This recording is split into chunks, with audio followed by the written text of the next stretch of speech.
விஜய் வரதராஜ் ஓக்கலுளி ஓக்கலுளி ஓக்கலுளி. அனைவருக்கும் வணக்கம். நீங்கள் கேட்டுக்கொண்டிருப்பது உங்கள் விஜய் வரதராஜின் वक्लुली. आप है तमिल पीपल का लिसनिंग है विजय வரதராஜ் वक्लुली का पॉडकास्ट ये कहना है. வணக்கம் நேயர்களே, இது உங்கள் விஜய் வரதராஜின் वक्लुली. இது மாதிரி இதுக்கு முந்தின எபிசோடு சின்ன எபிசோடு வந்து போட்டிருப்பேன். விஞ்ஞான பைரவா தந்திராவோட ஒரு முதல் எபிசோடு. நாலு ஆசை இது மாதிரி விஷயத்தெல்லாம் ஒரு பொது தளத்தில் வந்து நம்ம ஜென்ரேஷன் எல்லோரும் பார்க்குறபடியாக இந்த விஷயத்தெல்லாம் சொல்லணும்னு ஆசை. ஒரு மொத்தம் 112 இருக்குது. ஒவ்வொன்றுத்துக்கும் ஒரு எபிசோடு மாதிரி சின்ன சின்னதாக அப்பப்போ ஒரு பொறுமையாக போவோம். அதனால் அதை நீங்கள் ட்ரை பண்ணி பாருங்கள். ரொம்ப ஈஸியாக இருக்கும். அந்த கண்ணை மூடு, மனசை கண்ட்ரோல் பண்ண, இருட்டுக்குள்ளே போகணும், நீயே பாரு, புலன்களை அடக்க, ஆசையை அடக்கலாம் இருக்காது. ஒரு ஜென்ரல் ஒரு ஆக்டிவிட்டி, அதிலிருந்து ஒரு சின்ன கிளிம்ஸ் உங்கள் வாழ்க்கையில் கிடச்சா கூட போதும். அது எந்த மதத்துக்கீழேயும், சாமி கீழேயும், புக்கு கீழேயும், வேதத்துக்கீழேயும், யாருக்கீழேயும் வராது. அது வந்து இந்த இவ்வளோ பெரிய ஒரு அண்டம் இருக்குல்ல, யூனிவர்ஸோட நீங்கள் ஒரு பகுதி, ஒரு சின்ன டைனி பார்ட்டிக்கில் அவ்வளோ பெரிய வெப்பில் அதை நீங்கள் உணர்ந்துட்டீங்களாலே போதும். புத்தர் சொல்வார், பல கோடி வருஷம் வாழ்கிறத விட அந்த ஒரு செகண்ட் உங்களை நீங்கள் உணர தருணம் போதும் அப்படிம்பார். ஸோ அதுக்காக ஒரு சின்ன ஒரு முயற்சி தான் அது. நேற்று வந்து எனக்கு ஒரு 3 நாளாக வந்து ஒரு வார்த்தை சிங்க்ரானிசிட்டியில் வந்துக்கிட்டு இருந்துச்சு. ஏதோ ஒரு புக்கில் அந்த வார்த்தையை படித்தேன், மனசுக்குள்ளே ஏறிக்கிச்சு, ஞாபகத்தில் இல்லை. திருப்பி இன்னொரு இடத்துல அந்த வார்த்தையை பார்த்தேன், படக்குன்னு இடையே நின்றுச்சு. இந்த வார்த்தை இதுக்கு முன்னாடி பார்த்தோமே, திருப்பி ஏதாவது ரொம்ப காமனான வார்த்தைங்க வந்தால் சிங்க்ரானிசிட்டியில் வராது. லிமினல் அப்படிங்கிற ஒரு வார்த்தை. லிமினல். இதுக்கு முன்னாடி எனக்கு வந்து வேறு ஒரு வார்த்தை ஒன்று வந்துச்சு, ஷேக்ஸ்பியரோட டேர்ம் ஒன்று. அதை பற்றி கூட இந்த எபிசோடில் நான் போட்டிருப்பேன் வக்லுலியில். மறந்து போச்சு அது. ஸோ அப்புறம் கடைசியில் பார்த்தா அந்த பிக் திங்க் அப்படிங்கிற பிளாகில் வந்து லிமினல் ஸ்பேஸ் வந்து உங்கள் பிரெயினில் இருக்கிறது வந்து நீங்கள் ஒரு ஸ்டேஜ் அடுத்த ஸ்டேஜுக்கு ஒரு ஆர்டிக்கல் போட்டுருந்துச்சு. எங்கேயோ பார்த்தமே, அப்புறம் தேடி பார்த்தா தர்மராஜ் தமிழ் நாட்டார் வழக்கியல் பற்றி எழுதின புக்கில் லிமினாலிட்டி, லிமினல் ஸ்பேஸ்னு தேட்டர் கூத்துக்கலைகளை பற்றி அது ஒரு சேர்க்குற டைம்னு அது இருந்துச்சு.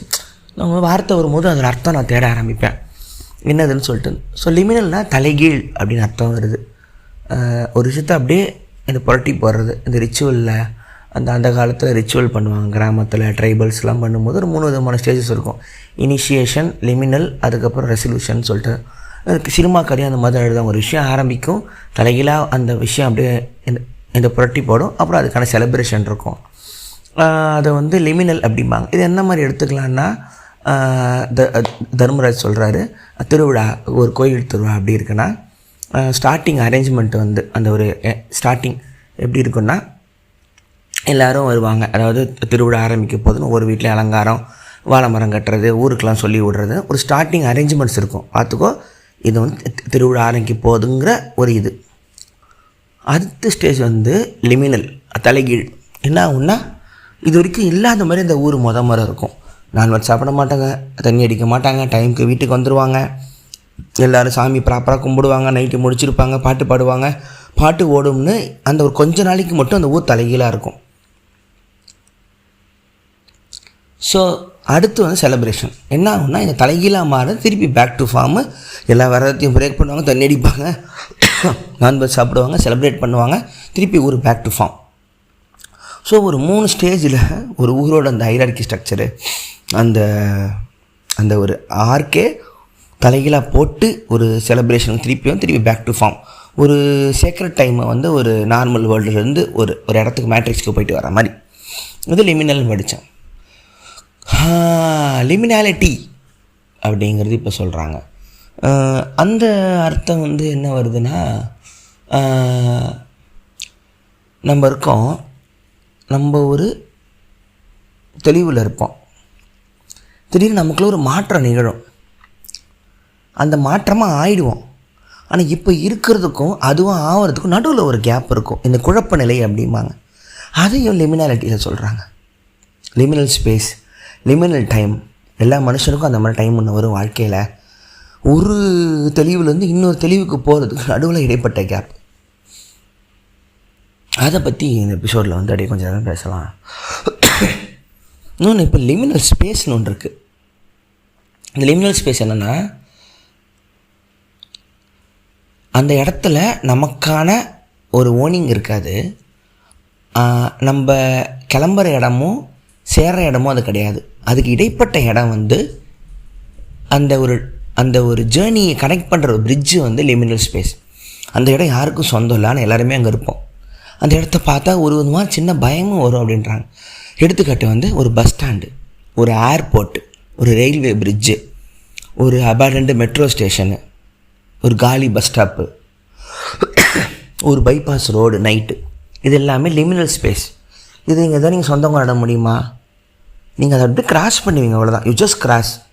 பஸ் ஸ்டாண்டில் ஏன் அது பதட்டமாக இருப்போம்? ரயில்வே ஸ்டேஷன்லேயே நம்ம யாரு கூடயும் பேசுகிறது இல்லை, ட்ரெயினில். எல்லாருக்குமே அது ஒரு ஜேர்னிக்கான ஒரு இடம் மட்டும் தெரியும். எதிர்த்தாப்புல ஒரு ஆண்டி வந்திருக்காங்க, இனிமேல் அவங்களை பார்க்கவும் போகிறதில்ல, பேசவும் போகிறதில்ல. உங்களுக்கு மனசெல்லாம் அவங்க வீட்டுக்கு போகிறது தான். அது வரைக்கும் நம்ம ஒரு இடத்துல ஒரு சீட்டில் ஒரு பெர்த்தில் உட்காந்துட்டு, அந்த ட்ரெயின் வந்து டெம்பரரி, அது கொஞ்சம் நேரத்துக்கு மட்டும்தான் நம்மளை கொண்டு போய் சேர்க்குற ஒரு காரணி. அதுதான் லிமினல் ஸ்பேஸ். இப்போ யூடியூப்பில் நிறைய லிமினல் ஸ்பேஸ் ரீல்ஸ்லாம் வரும். ஒரு அபாண்டன் ஸ்கூலுக்குள்ளே அப்படியே கேமரா போய்ட்டுருக்கிற மாதிரி, ஒரு அபாண்டன் ஸ்விம்மிங் பூலுக்குள்ளே போய்ட்டுருக்கிற மாதிரிலாம் நிறைய ஹாரர் வீடியோஸ்லாம் போட ஆரம்பிக்கிறாங்க. அது சைக்கலாஜிக்கல் டேர்ம். அது ஒரு ஏர்போர்ட் டெர்மினலு, ஒரு ஏர்போர்ட் டெர்மினலில் ஒரு ஸ்டேஷனில் உட்காந்து நீங்கள் என்ன பண்ண முடியும்? அந்த நீங்கள் சொந்தங்க, ஒரு ஏர்போர்ட் என்றைக்குமே உங்களுக்கு சொந்தம் இல்லை, ரயில்வே ஸ்டேஷன் சொந்தம் கிடையாது. காலங்காலமாக போய்ட்டுருக்கு. எனக்கே நீங்கள் அதை என்ஜாய் பண்ணி பார்த்துருக்கீங்களா ஸ்டேஷனை? ஏன்னா நீங்கள் ஸ்டேஷனுக்குள்ளே போனாலே எங்கள் வீட்டுக்கு போகிற ஞாபகம் அங்கேருந்தே ஆரம்பிச்சிடும். அது என்றைக்குமே மெமரிக்குள்ளே வராது. அது என்றைக்குமே உங்களுக்கு ஒரு டிரான்சிட்டரி ஃபேஸை வந்து கொண்டு போகிறது தான். ஸோ வாழ்க்கையில் அந்த மாதிரி ஒரு டைம் அங்கே எல்லாருக்குமே வரும். இந்த லிமினல் ஹியூமனிட்டிங்கிறது ஒன்று வரும். அது என்னென்னா, மெச்சூரிட்டியாக இருக்கலாம், அவங்க வயசுலேருந்து அடுத்த வயசுக்கு போகிறதா இருக்கலாம், ஒரு மரணம் உங்களை மாற்றலாம், ஒரு காதல் உங்களை மாற்றலாம், ஒரு தோல்வி ஒன்று மாற்றலாம், ஒரு வெற்றி உங்களை அடுத்தபடி கொண்டு போகலாம். அந்த கொண்டு போகிறதுக்கு நடுவில் ஒரு குழப்ப நிலையில் இருப்பீங்க. என்ன நீ ஆள் இல்லை, கொஞ்சம் ஒரு மாதிரியாக இருக்கேன் அப்படிங்கிறது கூட. இந்த இடத்த கொஞ்சம் பயம் இல்லாமல் கிராஸ் பண்ணுங்க அப்படின்னு ஆர்டிக்கலில் நான் படித்தேன்.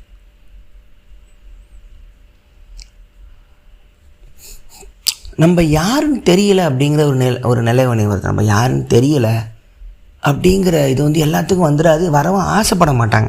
அப்படி வந்துட ஆசைக்கூடாது அப்படின்னு சொல்லிட்டு தான் ஜனங்க ஏதோ ஒரு முன்முடிவில் தன் தலையில் வச்சுக்கிறாங்க.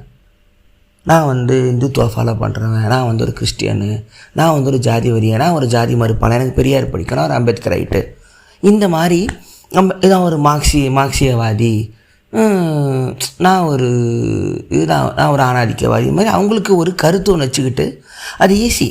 அதிலிருந்து அவங்க மாறுபட போகிறதில்ல. சில பேர் ஒரு நிகழ்வோ, ஒரு புத்தகமோ, ஒரு தெளிவோ, வாழ்க்கையில் பட்ட அடியோ வலியோ அவங்க வந்து ரொம்ப கல் மாதிரி வச்சுருந்த அந்த நம்பிக்கையை உடச்சிட்டு அடுத்ததுக்கு தள்ளும். ஐயோ இப்போ இவ்வளோ நம்ம நினச்சதெல்லாம் நம்ம தப்பாக இருந்திருக்கோமா, பொய்யாடா நம்ம, என்னடா இது, இதை போய் நம்ம பிடிச்சி தொங்கிட்டு இருந்தோம், இப்படிலாம் ஒன்று இருக்கும். சில பேர் வெளியில் ஓப்பனாக சொல்லுவாங்க, சில பேர் உள்ளுக்குள்ளே புழுங்குவாங்க. அதுலேருந்து அடுத்த மொமெண்ட்டுக்கு சில பேர் நல்லா பேசிக்கிட்டு இருப்பான், பயங்கர சந்தோஷமாக இருப்பான். திடீர்னு வாழ்க்கையில் சம்பவம் நடந்துடும், அப்படியே அமைதி ஆகிடுவான். அதுக்கப்புறம் அவன் ஒரு வார்த்தையில் போட்டு மற்றக்கிட்ட சந்தோஷம் மகிழ்விக்கிற அந்த தருணமே அவனுக்கு இல்லாமல் போயிடும். நல்லா இருந்தான்ப்பா அந்த பையன், திடீர்னு இன்னும் தெரிலடா அவனை, ஸ்கூல் மாறினா அமைதியாட்டான், அப்படிலாம் சொல்லுவோம்ல. இந்த மாதிரிலாம் ஒரு உள் அமைதிக்கான மாற்றமும் நிகழும் அந்த லிமினல் ஸ்பேஸில்.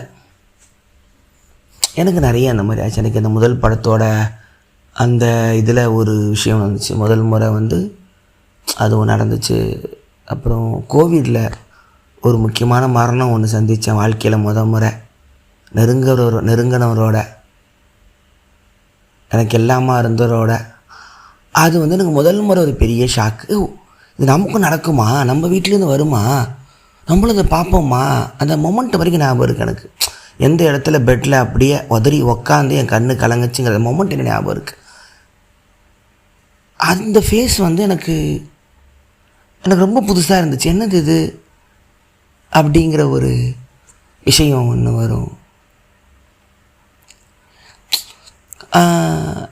அவங்கள அடுத்ததுக்கு தள்ளும். நீ பழைய விஜய் இல்லை, அடுத்ததான் நீ போய் ஆகணும். அது இப்போ ரொம்ப இந்த ஆன்மீக தேடலில் நீங்கள் இருந்தாலுமே அது உங்களை போட்டு ரொம்ப ரொம்ப பயங்கரமாக இருப்பீங்க. எல்லாமே தெரிஞ்ச மாதிரி இருப்பீங்க. உடனே திடீர்னு ஒரு நாள் எல்லாமே உங்களுக்கு பொய்யா தோணும். நீங்கள் வாட் இஸ் மேட்ரிக்ஸ் கேட்குற மாதிரி எல்லாம் தப்பாக தோணும். நீங்கள் மட்டும் தப்பானவனாக இருக்கும், உங்களுக்கு மட்டும் எல்லாம் குழப்பமாக இருக்கிற மாதிரி இருக்கும், எல்லாருமே சரியாக இருக்கிற மாதிரி இருக்கும், உங்களுக்கு மட்டும் அதிகமாக கேர் இருக்கிற மாதிரி இருக்கும். ஏன் நம்ம மட்டும் இப்படி பிறந்திருக்கோன்னு நம்ம வாழ்க்கையை ஒரு சாபம் மாதிரி யோசிக்க ஆரம்பிப்போம். அந்த மொமெண்ட்லேருந்து ஒரு தெளிவான கிளாரிட்டி வர்றதுக்கு நரக வேதனை ஒன்று இருக்கும். அது எனக்கு பல வருஷம் இருந்துச்சு. நான் மட்டும் தான் அப்படி யோசிக்கிறேன்னா, எனக்கு மட்டும் தான் நடக்குதா, ஏன் இப்படி தப்பாக யோசிக்கிறேன், சிங்க்ரானிசிட்டினா என்ன, குவாண்டம் ஃபிசிக்ஸ்னா என்ன. இன்றைக்கி நான் பாட்காஸ்ட்டில் பேச அத்தனையுமே நான் பேசணுங்கிறது என் வாழ்க்கையோட குறிக்கோளே இல்லை. நீங்கள் பார்த்தா மாதிரி டெம்பிள் மைக்கில் நான் ஒரு காமெடி பண்ணிவிட்டு எனக்கு தெரிஞ்ச ஒரு அரசியலை பேசிவிட்டு நான் பாட்டு ஜாலியாக ஷாராவோட சுற்றிட்டு இருந்திருக்கிற மாதிரி தான் இருந்துச்சு. இது ஒவ்வொன்றும் நடக்க நடக்க நடக்க நடக்க அந்த குழப்பங்களுக்கான பதிலுக்காக தான் நான் இருந்த லிமினல் ஸ்பேஸுக்கு எனக்கு ஒரு தீர்வு வேணுங்கிறத நான் இவ்வளோ புக்கையும் படித்தேன். நான் இவ்வளவு உங்ககிட்ட நான் பேசிகிட்டு இருக்கிற அத்தனையுமே உங்ககிட்ட நேம் ட்ராப் பண்ணுறதுக்கு இல்லை. எனக்கு யாராவது பதில் சொல்லுங்கள், அது என்னன்னே தெரியலையே. சிங்க்ரனிஸ்ட்னா என்ன, காலியங்னா என்ன, இந்த ஆர்கிடெக்ட்னா என்ன, செகடலிக்னா என்ன, ரிலிஜன்னா என்ன, மிஸ்டிசிசம்னா என்ன, ஓஷோ சொல்கிறது தியானம்னா என்ன, அவேர்னஸ்னா என்ன, பெர்சஃபோனினா என்ன, கிரீக் மித்தாலஜிலாம் என்ன, உலகத்தோட அத்தனை வரலாறுகள் என்ன, அரசியல் என்ன, ஏன் மனிதன் ஒரு ஆன்மீக தேடல் நோக்கி போகிறான், ஏன் ஒரு கருத்து தோக்குது, ஏன் கம்யூனிசத்தில் எல்லாமே சர்வாதிகாரியாக மாறினாங்க, ஹிட்லருங்கிற ஒரு மனுஷன் ஏன் பிறக்க வந்தான், ஏன் ஒரு மனுஷன் சக மனுஷனை கொல்ல அவனால் முடியுது ஒரு நாட்டோட பேரில், மதத்தோட பேரில். அப்படி புத்தர் என்னத்தை உணர்ந்தார், மகாவீர் என்ன உணர்ந்தார், ஆதிசங்கர் அப்படி என்னத்தை சண்டை போட்டார், எப்படி புத்த மதம் அழிஞ்சுது, இந்து மதம் எப்படி வளர்ந்து, ஜாதி எப்படி மனுஷன் கண்டுபிடிச்சான், ஏன் ஒருத்தன் அடக்கிறான், ஏன் ஒருத்தன் ஒடுங்குறான், ஏன் ஒருத்தன் கோவப்பட மாட்டேங்கிறான், ஏன் தான் விதியை ஏற்றுக்கிறான், ஏன் ஒருத்தனை ஏழ்மையாக இருக்கிறத ஏற்றுக்கிறான், ஏன் வன்முறை மனுஷனுக்கு, ஏன் உலகத்தில் நேச்சரையோ மிருகங்களையோ தக மனிதனையோ கொள்கிற குணம் மனுஷனுக்கு இருக்கிற அதே அவனுக்கு போர் வீரன் வெளியில் போய் பல நாட்டுக்காரனை கொண்டு வீட்டுக்கு வந்து அவன் குழந்தை எப்படி கொஞ்சம் முடியுது. இப்படி பல கேள்வி ஒவ்வொன்றுத்துக்கும் படிக்க ஆரம்பிக்க இசை, கலை, அறிவியல், புவியியல், ஹிஸ்ட்ரி, ஜாகிரஃபி, சிவிக்ஸு, சோஷியாலஜி, மார்க்சிசம்லாம் தேட தேட தேட தேட நான் ஃபேஸை கொஞ்சம் கொஞ்சமாக அது ஒரு கிளாரிட்டிக்கு, தெளிவுக்கு, அமைதிக்கு உட்காரும் பொழுது தான் நம்ம அடுத்த கட்டத்துக்கு போகிறோம். ஓ, இது பழைய அண்ணன் இல்லையே, ஆனால் நீ இப்படிலாம் பேசுவியா, ஆனால் நீ இப்படிலாம் இருப்பியா, வெறும் ஜோக்கு மட்டும் தான் நான் நினச்சேனே. ஸோ இது அதனால தான் எனக்கு அந்த தருணம், அந்த லிமினாலிட்டியை தாண்டது வழியாக இருந்துச்சுன்னா, இப்படி தோன்ற யாருக்கும் அந்த வலிக்கக்கூடாதுன்னா இதை நான் உட்காந்து பேச ஆரம்பித்தேன் பாட்காஸ்ட்டில். 100 எபிசோட் தாண்டி கேட்டுக்கிற எல்லாருக்குமே எனக்கு அப்படி ஒன்று இல்லைங்கிறது தான் ஒரே ஒரு உண்மை.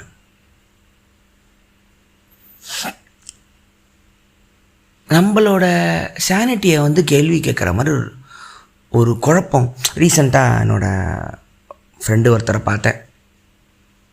அவர் பேர் சொல்லுவான், நெருங்கிய நண்பர். அந்த பையன் பாட்காஸ்ட் கேட்குறவன், தியானம் பண்ணுறவன், ஓஷோ ரொம்ப பிடிக்கும். அவன் நல்ல மாதிரி ஒரு நல்லா வருவான், எனக்கு ரொம்ப க்ளோஸு. ஸோ இதில் பேர் சொல்லிக்க வேணாம். அவனை கோயம்புத்தூர் போனேன், அவனை பார்த்தேன், பேசினேன்.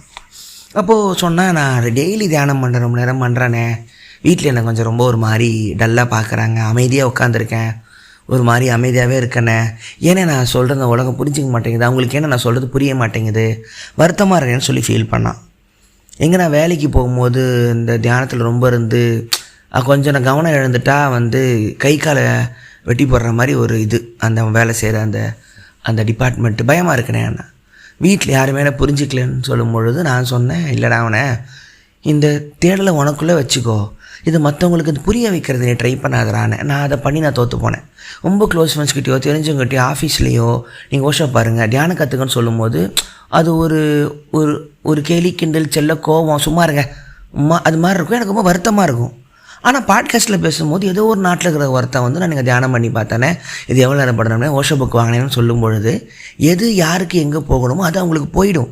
அதுக்கான வழியை மட்டும் நம்ம கண்டுபிடிச்சா போதுமே தவிர, நம்ம கூட இருக்கவங்களாம் நம்ம வழியில் பயணிக்க நினைக்கிறதும் ஒரு விதமான வன்முறைங்கிறத அவனுக்கு விளக்குறேன். அதை புரிஞ்சிக்க மாட்டாங்க. அவங்க அவனுக்கு சப்போர்ட் பண்ணுற மனைவியாக இருக்கிறாங்களா, அது போதும்டா. அவங்க நீ தொல்லை பண்ணாத, அவங்களுக்கு ஒரு நாள் ஒரு தெளிவு வரும், அவங்களுக்கு ஒரு தியானம் பண்ணலான்னு தோணும், அவங்களுக்கு நீ சொல்கிறது புரியுமே தவிர எல்லாருக்குமே ஒரே வழியில் போகணுன்னு கம்பல்சரி இல்லை. இப்போ நீங்கள் இருக்கிற உங்களுக்கு பணம் சம்பாதிக்கிறது மட்டும்தான் உங்களோட இலக்குனா சம்பாதிங்க, அது எதுவுமே தவறு கிடையாது. உங்களுக்கு வந்து ஒரு அழகான மனைவி தேடுறது மட்டும் தான் அது பண்ணுங்கள், அது எதுவுமே தவறு கிடையாது. அதில் நீங்கள் தெளிவாக இருங்க. எல்லாருமே எல்லாத்தையும் ஆசையை திறந்துட்டு இந்த பக்கம் வாங்கங்கிற ஒரு கம்பல்ஷன் யாருக்குமே இல்லை. நீங்கள் இக்னரண்ட்டாக இன்னசென்ட்டாக உங்களுக்கான மகிழ்ச்சியோடு நீங்கள் வாழ்கிறதுக்கான உரிமை உங்களுக்கு இருக்குது. ஆனால் புத்தர் எங்கே மாறுபடுறாருன்னா அது எப்போதுமே சந்தோஷமாக இருக்குமா அப்படிங்கிற ஒரு கேள்வியும் முன் வைக்கிறார். அது எப்போ என்ன இதை திகட்டுது, என்ன இவ்வளோ காசுன்னு சந்தோஷம் இல்லை, என்ன இவ்வளோ சந்தோஷமாக இருந்து ஏதோ ஒன்று இடிக்குதுன்னு உங்களுக்கு கண்டிப்பாக தோணும். அப்போ இந்த பக்கம் வாங்க. இது வந்து ஒரு அடிப்படை விதி. நீ உன்னை தேடி ஒரு நாள் வருவேங்கிறது. அது பேருக்கு பல நாள் ஆகலாம், பல வருஷம் ஆகலாம், சில பேருக்கு பல ஜென்மம் ஆகலாம். அவ்வளோதான் இங்கே வித்தியாசம்.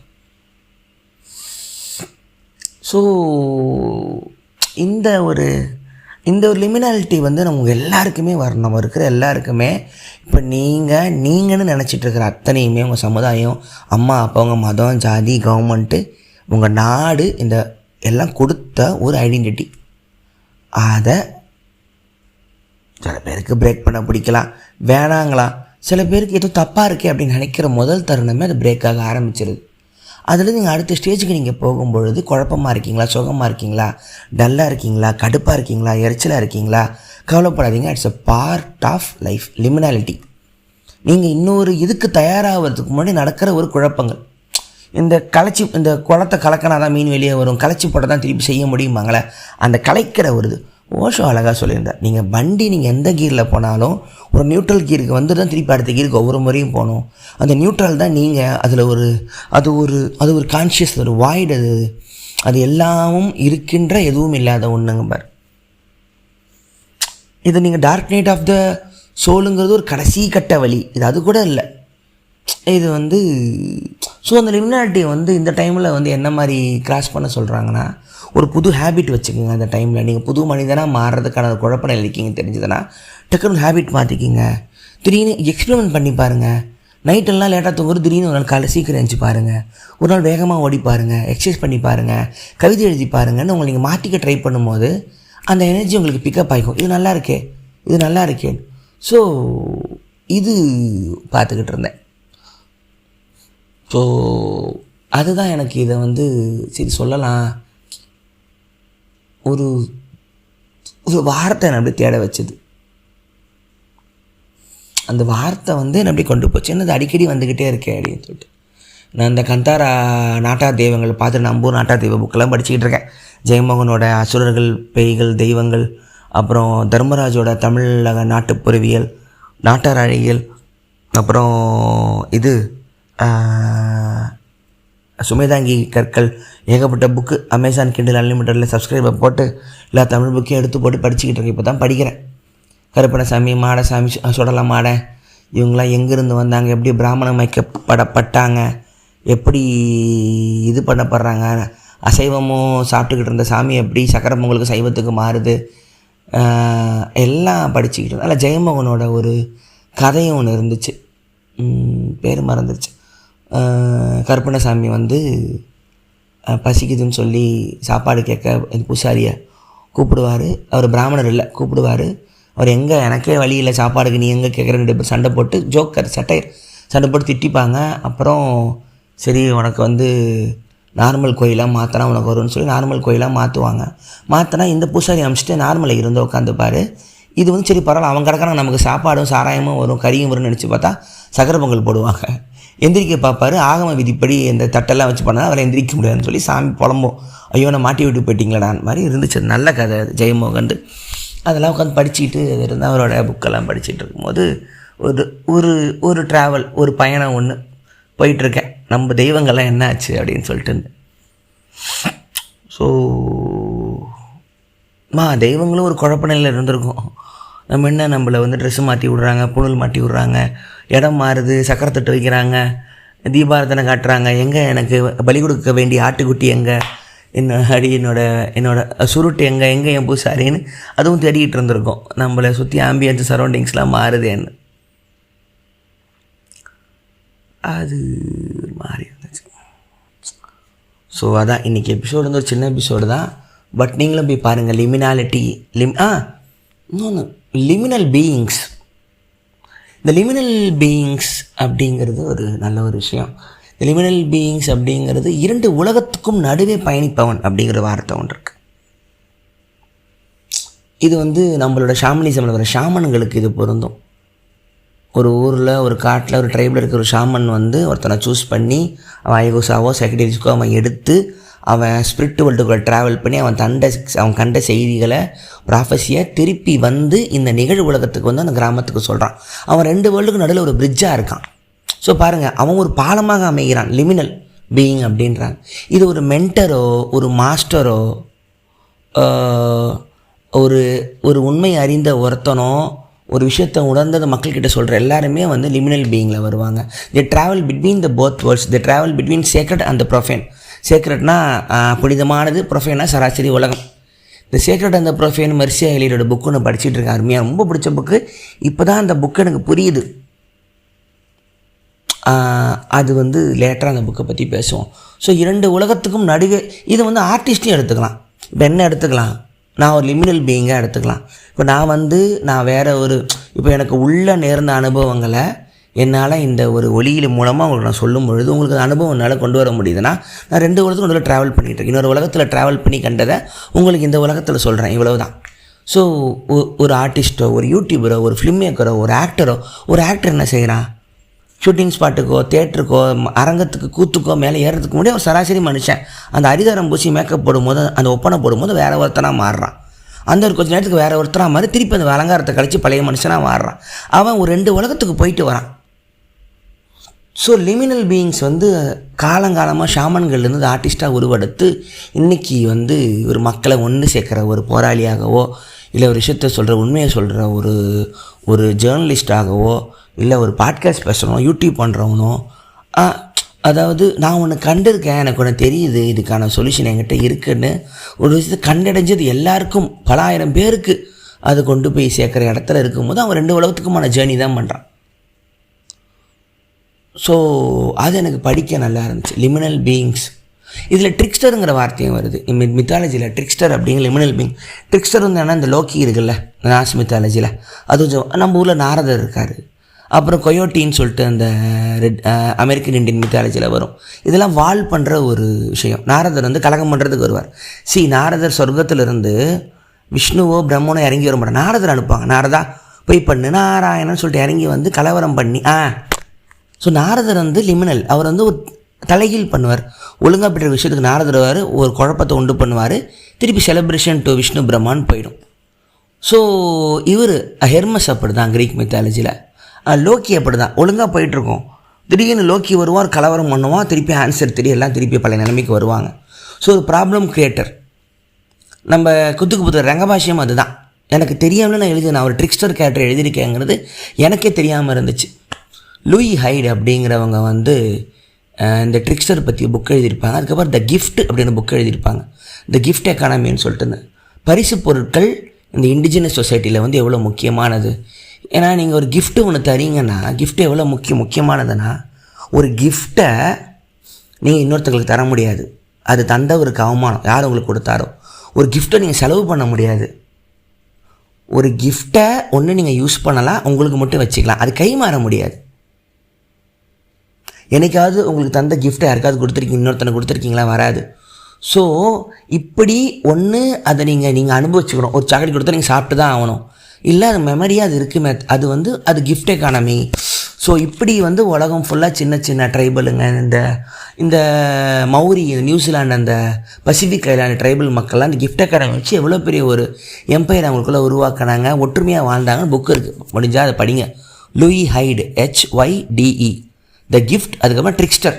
இந்த ட்ரிக்ஸ்டருங்கிற கேரக்டர் உலகம் ஃபுல்லாக இருக்கிற எல்லா மித்தாலஜிலையும் வந்து எப்படி வந்து அதை வந்து கொண்டு வராங்க. இந்த கொயோட்டிங்கிற ஒரு கேரக்டர் வந்து பயங்கரமாக வால் பண்ணும். ஒரு சின்ன கதை கூட படித்தேன். கடவுள் வந்து நட்சத்திரத்தை ஒன்றா அழகாக இது அடுக்கி வச்சுக்கிட்டே இருப்பார். இந்த கொயோட்டி வந்து ஆட்டி விட்டுரும் அந்த அவரை கடவுளை. உடனே செதறி கான்சன்ட்ரேஷனாக கண்ணாபிடான்னு ஆகிடும். உடனே பனிஷ் பண்ணிடுவார். ஏதோ ஒன்றை வந்து யாரும் உங்க கூட பேச மாட்டாங்க. மாதிரிலாம் கதைகள் அழகாக இருக்கும். மனுஷன் வந்து ஒரு கயாட்டிக்கான உலகத்தில் ஒரு மீனிங்கை கண்டுபிடிக்க, ஒரு ஃபிக்ஷனை கண்டுபிடிக்கிறான் பாருங்கள்.